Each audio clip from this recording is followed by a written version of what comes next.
Travelers will then have to wait for up to 3 days at an approved hotel for their test results at their own expense, which is expected to be more than $2,000.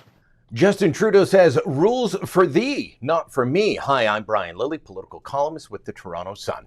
The idea that we're all in this together is being shattered once again as political leaders set up one set of rules for the little guy, that's you and me, and one set of rules for themselves. This time, I'm talking about the COVID hotels that the federal government insists that the rest of us stay at. Well, turns out they're not good enough for the people making the rules. They're not going to stay in them. And I'm not just talking about Prime Minister Justin Trudeau sidestepping one of these mid-range airport hotels in Toronto, Montreal, Calgary, or Vancouver, the ones that everyone else has to stay at.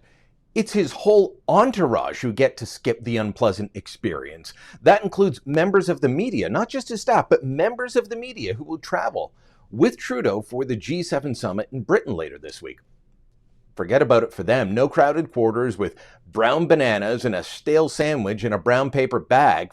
Not for these folks. They're going to stay in a very nice Ottawa hotel that I'm sure is going to have the regular menu available for ordering. They might even have room service. Now, when news broke that Trudeau would skip the hotels, the ones his own government mandates for the little people, there were plenty of folks replying to me on Twitter. And they were saying, well, the PM couldn't possibly stay at such normal hotels. I mean, don't you get it? There's security concerns.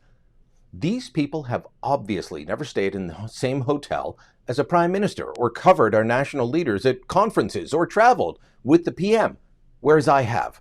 They often do stay at very normal hotels with regular people milling around. Of course, there are security measures, but there's no requirement that the PM, Trudeau, or any other prime minister has to stay at the Westin or the Chateau Laurier when they're in Ottawa. That's probably where he's going to be staying, one of those two. Now, it's outrageous that Trudeau doesn't think he needs to follow the same rules he imposes on the rest of us.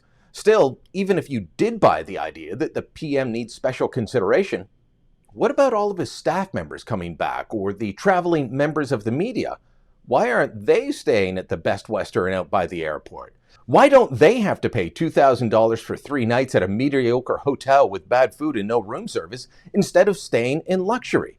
Because the rules are not applied evenly. This is a classic occasion of rules for thee, but not for me. And you know what it also shows? The ridiculousness of the entire COVID hotel scheme. The entire thing is absurd. If this were based on scientific evidence instead of being an exercise in security theater, then the COVID hotel stay would be at least 14 days. Instead, it's up to 3 days or until you receive a negative PCR test result. Once you get that negative result, you go home to quarantine. Trudeau's own expert panel recommended dropping the hotel stay. They said it's not needed and it should be the same as people coming across at the land border. But make sure that all travelers entering Canada have a realistic and effective home quarantine plan. Trudeau rejected that idea and increased the fines for those who refused a hotel stay to $5,000. Guess what he also did? He invoked cabinet confidence on the evidence used to decide at cabinet on why those COVID hotels should be used, meaning those records are sealed for 20 years and can't be accessed in a number of court challenges, saying that the hotel stays are unconstitutional. Trudeau's federal health minister, by the way, Patty Hajdu, she said she was going to discuss the idea of scrapping the COVID hotels with her provincial counterparts in a call last Friday. She never did. It wasn't raised by her at all. And the issues surrounding the border that could work and that provinces raised, well, they were just dismissed by Hajdu. She doesn't care. She's like Justin Trudeau. The Trudeau government isn't interested in even following up on issues that the provinces raise and that their own expert panel says would work, like ensuring proper quarantine, a proper screening and testing system, including making sure everyone does the 2 tests prescribed. The expert panel found that 33% weren't doing their second test, even though almost a third of air travelers who test positive after arriving in Canada don't do so until that second test. How many people are we missing?